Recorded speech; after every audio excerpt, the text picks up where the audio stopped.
Perdão. 1 Pedro capítulo 1, versículo 17.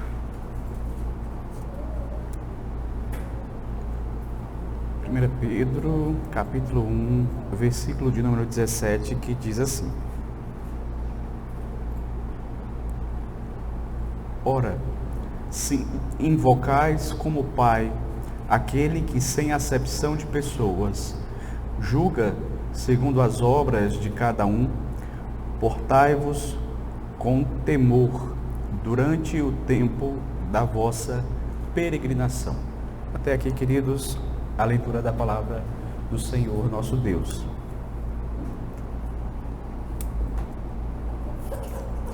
Meus queridos, nós vivemos em uma época em que o pecado está banalizado. Inclusive, isso tem repercutido dentro de algumas igrejas que se declaram evangélicas. Quantas igrejas acabam criando uma caricatura de um Deus bonachão, de um Deus que permite que os cristãos pratiquem aquilo que a palavra do Senhor condena. E veja, queridos, hoje nós veremos aqui o apóstolo Pedro tratando especificamente a respeito da santidade.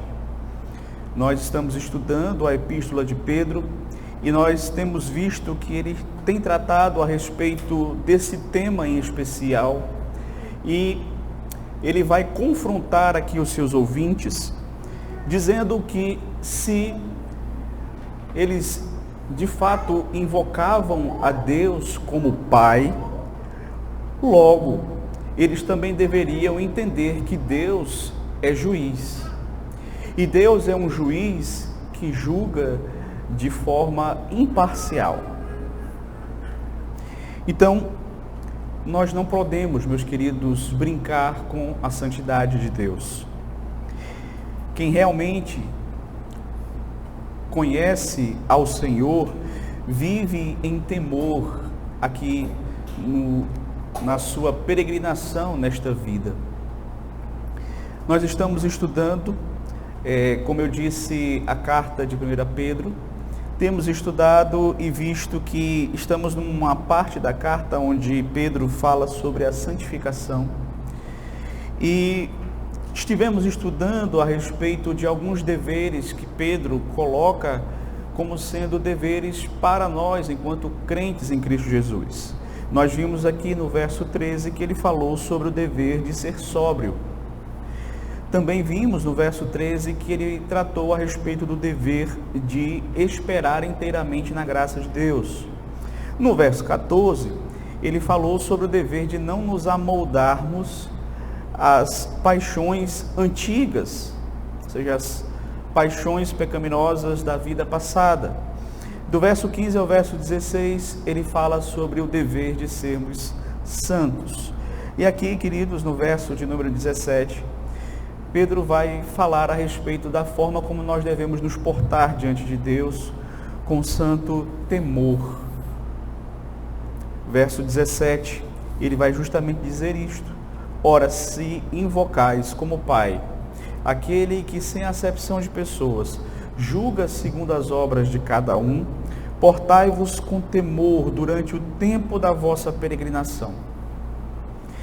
Veja, queridos, com base nisso, eu gostaria então de meditar brevemente sobre o seguinte tema: temor do Senhor, marca do verdadeiro cristão. O temor do Senhor é a marca do verdadeiro cristão, do verdadeiro peregrino, como Pedro chama aqui o cristão, né? O verdadeiro forasteiro em terra estranha. E nós vamos ver isso em alguns pontos. Primeiro, eu gostaria de refletir com os irmãos sobre qual é o significado do temor do Senhor. O que é que significa o temor do Senhor?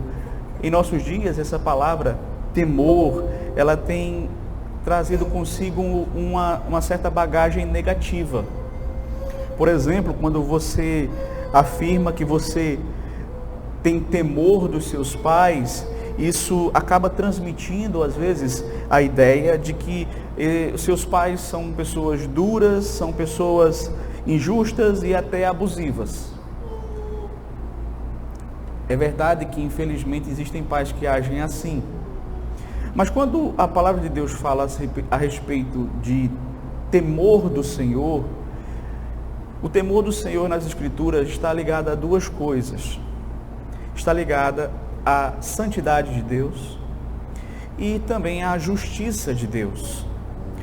Então, o temor do Senhor, queridos, é o receio que nós temos de ofender a Deus com os nossos pecados. E aí, por conta disso, nós cuidadosamente buscamos obedecê-lo em tudo aquilo que Ele requer em sua palavra. Então, viver no temor do Senhor é viver assim, é viver tendo esse cuidado de não ofender a Deus com as nossas atitudes, palavras, pensamentos, ainda que saibamos que nós somos pecadores e que seremos até o último dia da nossa vida. Mas aqueles que temem ao Senhor, eles vão buscar viver uma vida assim, ainda que não de forma plena ou perfeita, porque nós sabemos que somos pecadores, ainda temos o pecado remanescente dentro de nós. Mas é esse receio de ofender a Deus com os nossos pecados, e aí nós temos esse cuidado de buscarmos obedecê-lo em tudo que nós fazemos, para que assim o nome dele não venha a ser envergonhado. Veja, a palavra de Deus fala em Provérbios que o temor do Senhor é o princípio da sabedoria. E de fato, meus queridos, em outras palavras, as Escrituras elas vão nos dizer claramente que quem teme a Deus é sábio. Quem busca obedecer aos mandamentos do Senhor é sábio. Quem busca honrar a Deus com as suas ações e suas palavras é alguém sábio. Em contrapartida, quem é o nécio? Quem é o tolo, segundo as Sagradas Escrituras? É justamente aqueles que não reconhecem o Senhor, que ofendem o Senhor e de forma sistemática e não estão nem aí para isso. São pessoas ignorantes que não se importam em obedecer à vontade de Deus. Mas veja, aquele que teme ao Senhor, ele o faz porque ele sabe que o Senhor Deus é um Deus santo, é um Deus justo. E por conta disso, ele busca trazer para si a lei do Senhor, guardá-la no seu coração, viver de acordo com ela. Muito embora às vezes ele vai justamente dizer como o apóstolo Paulo, não é? Eu tenho prazer na lei de Deus, mas infelizmente, muitas vezes o bem que eu quero fazer, eu não faço, e o mal que eu não quero, eu acabo fazendo. Mas você percebe que há uma luta, você percebe que há um desejo interno de agradar a Deus. Então, alguém que teme ao Senhor. Agora, qual é o tempo do temor? Veja que Pedro vai falar isso também aqui no versículo. Se você observar, ele diz assim: ora, se invocais como Pai aquele que sem acepção de pessoas julga segundo as obras de cada um, portai-vos com temor. Quando? Durante o tempo da vossa peregrinação. Então, veja, de acordo com o apóstolo Pedro, nós estamos vivendo aqui numa peregrinação, somos peregrinos, estamos indo em direção da cidade celestial. A nossa vida aqui vai ser uma peregrinação. E durante esse período, Pedro vai dizer: viva com temor. Enquanto você viver aqui neste mundo, tema ao Senhor. Não importa se você vai viver muito, se você vai viver pouco, o que é importante é que enquanto você estiver vivo nesta terra, peregrinando nesta terra, que você tema ao Senhor, que você busque se submeter à vontade dEle, que você busque obedecer aos seus mandamentos, que você busque glorificá-lo com a sua vida. Moisés, lá no Salmo 90, ele disse assim: Senhor, ensina-me a contar os meus dias, a fim de que eu alcance coração sábio. Veja, não permita que a sua vida, que é tão passageira, seja vivida sem o temor do Senhor. Não deixe que a sua vida neste mundo passe e você venha a arrepender-se de tê-la vivido fora dos padrões de Deus, sem o temor do Senhor, sem obedecer à vontade do Senhor. Então, quando é o tempo do temor, o tempo da nossa peregrinação aqui neste mundo. Mas veja, ele também vai tratar aqui nesse versículo de número 7 sobre o objeto do nosso temor. A quem nós devemos temer? Ele diz assim: ora, se invocais como Pai aquele que sem acepção de pessoas julga segundo as obras de cada um, portai-vos com temor durante o tempo da vossa peregrinação. Então, nós devemos temer a Deus, porque Ele é o nosso Pai. Ora, se invocais como Pai. Então, assim como Ele é Pai do Senhor Jesus Cristo, Ele também é Pai de todos aqueles que Ele adota na sua família. Obviamente, é verdade que Jesus é filho natural, por assim dizer, né, de Deus. Nós somos filhos adotivos. O cristão, meus queridos, ele é filho de Deus. E é por isso que o Senhor Jesus nos ensinou a orar, dizendo: Pai nosso que estás nos céus. Então devemos temer ao Senhor. Por quê? Porque Ele é o nosso Pai. Ele é o nosso Pai celeste. E Ele é um Pai que tem no seu caráter essas características da santidade, da justiça. Ele é um Pai que ama e que disciplina os seus filhos. É isso que nós vamos encontrar, por exemplo, lá em Hebreus capítulo 12. Hebreus 12, do verso 6 ao verso 10, vai justamente falar a respeito desse aspecto da paternidade de Deus. Ele vai dizer assim, veja só, eu vou ler aqui: porque o Senhor corrige a quem ama e açoita a todo filho a quem recebe. É para a disciplina que perseverais. Deus vos trata como filhos. Pois que filho há que o pai não corrige? Mas se estais sem correção, de que todos se têm tornado participantes, logo sois bastardos e não filhos. Além disso, tínhamos os nossos pais segundo a carne, que nos corrigiam e os respeitávamos. Não havemos de estar em muito mais submissão ao Pai espiritual, e então viveremos? Pois eles nos corrigiam por pouco tempo, segundo o melhor lhe parecia. Deus, porém, nos disciplina para aproveitamento, a fim de sermos participantes, veja aí, da sua santidade, a fim de que sejamos participantes da sua santidade. Então Deus, Ele vai nos disciplinar com este propósito, que é um propósito de nos moldar conforme a imagem de seu Filho, Jesus Cristo, de sermos santos, ok? Então, é a Deus que nós devemos temer. E você deve temer ao Deus que não faz acepção de pessoas. O texto também vai falar sobre isso. Então você vai ver várias passagens das Escrituras, essa expressão que diz que Deus não faz acepção de pessoas.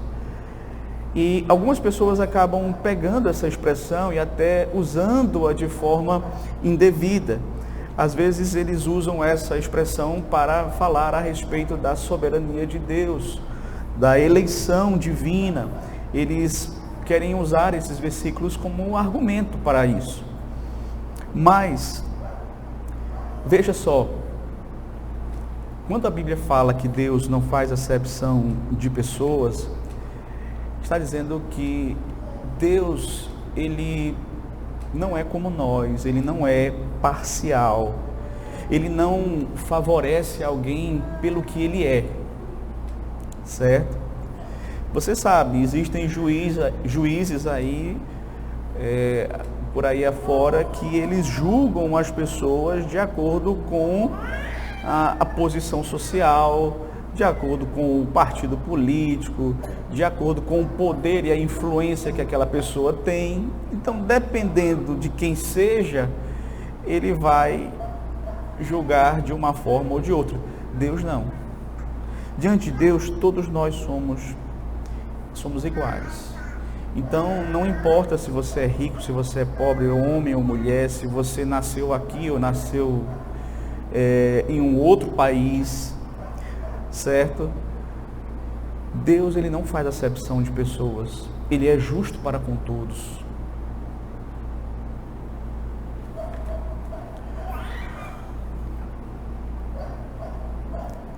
Então, é isso que nós precisamos compreender. Deus, Ele não faz acepção de pessoas. E o que é que isso tem a ver conosco? Meus queridos, isso tem tudo a ver conosco. Isso é mais uma prova de que nós somos salvos pela graça de Deus. Não é por nenhum mérito nosso, não é porque nós somos melhores do que ninguém, não é porque nós temos uma descendência, mas porque Deus quis nos salvar por pura graça, por pura misericórdia. Então, nós não podemos pensar de nós mesmos além do que convém, seja por questão de raça, por questão de família, por questão de condição social. Veja, nós hoje só estamos em Cristo por pura graça de Deus. E graça, você sabe, é favor imerecido.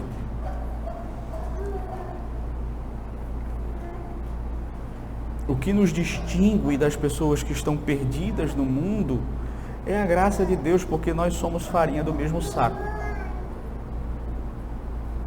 Usando uma linguagem popular. Mas veja, você e eu devemos temer ao Deus que é Pai, que não faz acepção de pessoas, e temer ao Deus que julga. Veja, isso é importante também, o texto fala. E o julgamento de Deus aqui, meus queridos, tem a ver com a disciplina dele, não com a vingança dele. Isso é importante ser destacado. Com os ímpios, o julgamento do Senhor, ele tem essa característica vingativa. Mas, com os seus filhos, o julgamento do Senhor vem em forma de disciplina. E ele disciplina o filho a quem ama.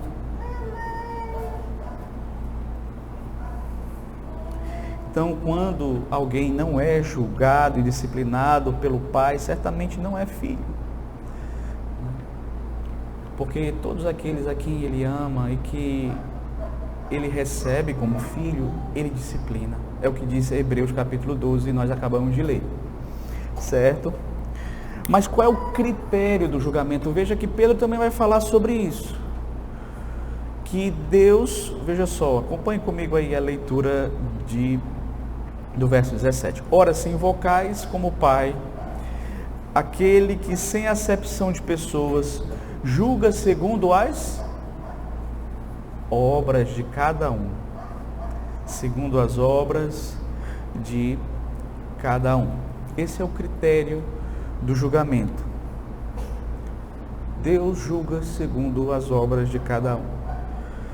Então, devemos temer a Deus, pois Ele, sem acepção de pessoas, julga cada um de acordo com as suas obras. Eu sei que muitas vezes quando nós ouvimos essa questão de obras, isso soa um pouco estranho para nós, né? Porque nós aprendemos que tudo é pela graça. Mas qual é o papel das obras aqui? Veja, nós somos salvos pela graça mediante a fé, mas qual é o papel das obras? Veja, por mais que sejamos salvos pela graça mediante a fé, nós somos julgados também segundo as obras. O texto aqui não está tratando de salvação, certo? Mas ele está tratando do julgamento que Deus faz do comportamento dos seus filhos. Então, se Deus vê que você está se comportando de forma equivocada, que você precisa ser disciplinado, Ele vai te disciplinar. Certo? Então, aqui o texto está justamente falando sobre esse tipo de julgamento. Por isso que nós não podemos, meus queridos, cair na bobagem de pensar, não, eu já sou salvo pela graça de Deus mediante a fé, então Deus não se importa com a maneira como eu vivo. Veja, não existe nenhuma base bíblica para você pensar assim. Deus se importa sim. E isso, na verdade, acaba sendo uma armadilha. Cuidado para que você não venha cair nela. Deus é santo e Ele se importa com a maneira como seus filhos vivem aqui neste mundo, durante o tempo da sua peregrinação. Então, as nossas obras, meus queridos, elas serão julgadas. Mas como? Sim, elas não vão determinar a nossa salvação, porque a salvação é pela graça de Deus, não é? Mas elas determinam em alguma medida a nossa recompensa, quando Deus completar a redenção em nós, certo? Então, alguns vão receber mais galardão do que outros. Deus nos julga pelas nossas obras, e é por essa razão que nós somos exortados a nos portar com temor durante o tempo da nossa peregrinação aqui nesta terra.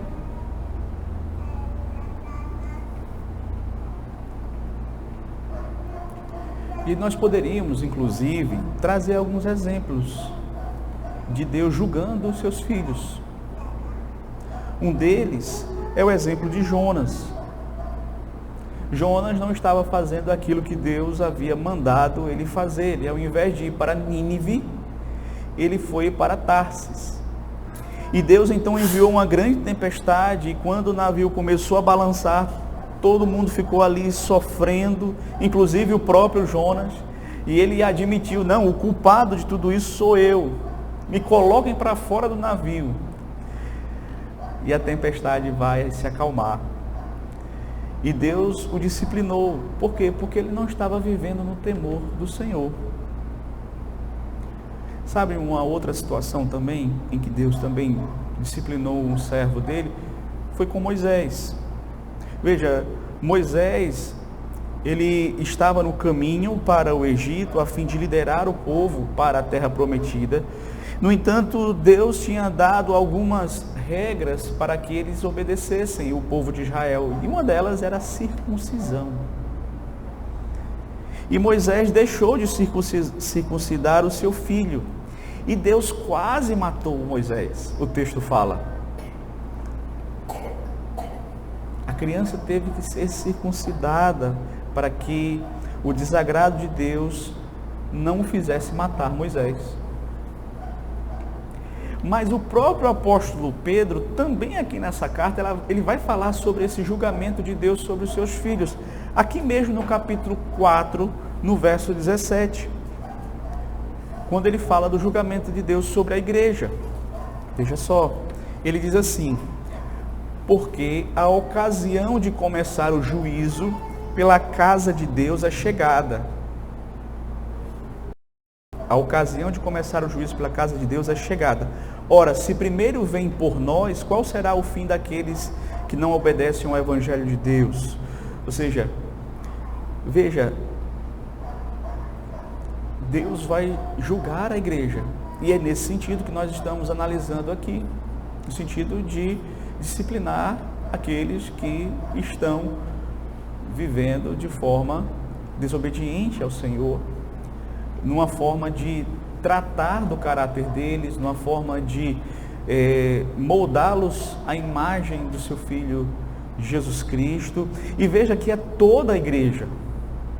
Não há um tratamento especial para a liderança e outro tratamento para os membros. Não, é toda a igreja. Certo?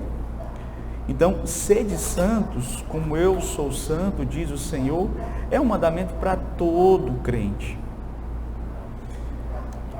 Então, o julgamento começa pela casa do Senhor. Em outras palavras, o que Pedro está dizendo é que agora é o tempo apropriado, não é, de Deus tratar com o seu povo, de Deus disciplinar o seu povo, de Deus purificar o seu povo, não é, santificando. E muitas vezes Ele vai disciplinar. Pastor, então quer dizer que toda provação, doença, dificuldade financeira que eu estou passando, isso é Deus me disciplinando? Não necessariamente. Não necessariamente. Às vezes você vai passar por sofrimentos. Isso não tem a ver com uma atitude específica que você tinha, uma desobediência sua. Lembra do caso de Jó, não é? Mas em alguns casos sim, vai ser a disciplina do Senhor, porque Ele disciplina o filho a quem Ele ama e Ele recebe como tal, certo? Concluindo então, algumas aplicações breves. Examine como você tem vivido. Sua vida, ela reflete que você teme a Deus ou não? Ou reflete que você não tem temor do Senhor no seu coração? Lembre-se que Deus é Pai amoroso, mas também Ele é juiz. De modo, meus queridos, que nós nunca podemos fazer na nossa mente uma caricatura de quem Deus não é. Um Deus que é só amor, mas que não é justiça. Um Deus que é bondoso, mas que não é santo. Não podemos agir assim. Ele é amoroso, mas Ele é justo juiz. Então, não caia também na mentira de que, porque eu sou salvo pela graça, eu posso viver de qualquer jeito. Veja, graça e temor do Senhor caminham juntos. Fé e obras também caminham juntos. Então, nós não podemos nos prevalecer do fato de que fomos salvos pela graça e agora viver de qualquer jeito. Quarto, veja, se você ainda não entregou sua vida a Cristo, você precisa saber algo que é muito sério. Viver sem o temor do Senhor é caminhar para o juízo eterno. Então, aqueles que não temem ao Senhor durante o tempo aqui da sua vida, eles vão experimentar Deus como um juiz severo, onde a condenação é certa, onde os sofrimentos serão eternos. Então, a palavra de Deus é muito clara ao afirmar que hoje, se ouvires a voz do Senhor, se hoje ouvires a voz do Senhor, não endureçais o vosso coração. Que Deus nos abençoe. Amém.